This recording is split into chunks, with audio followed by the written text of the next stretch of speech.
Here's why overthinking is not as bad as they told you it is. Firstly, overthinking has a deep connection with creativity.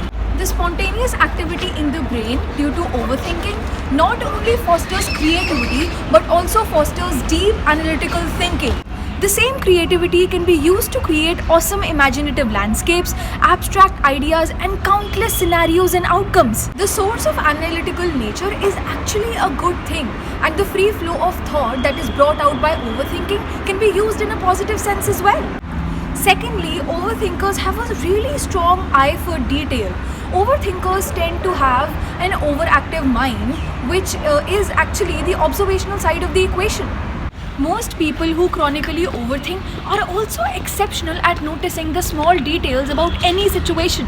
Being exceptionally observational can help you avoid confrontation, maximize interaction, and have multiple conversations at once. It is actually much easier to engage with someone on a personal level when you have some semblance of what their personality is actually like. Such observation can also help you determine what individuals would you rather avoid. Many overthinkers have an empathetic reaction to many situations, which is actually not a bad thing. Empathetic reaction is basically the idea where an overthinker uses its observational side and creative thinking to form an image in their brain, and they can actually imagine what existence might be like for the other person. An overthinker momentarily realizes what the experience might be like for the other person.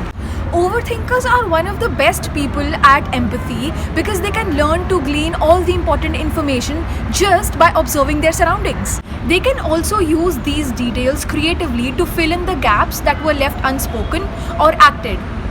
So don't let anyone tell you that overthinking is inherently a bad thing. If you were able to derive one nugget of value out of this episode, share it with just one person who is an overthinker or who basically thinks that overthinking is inherently bad.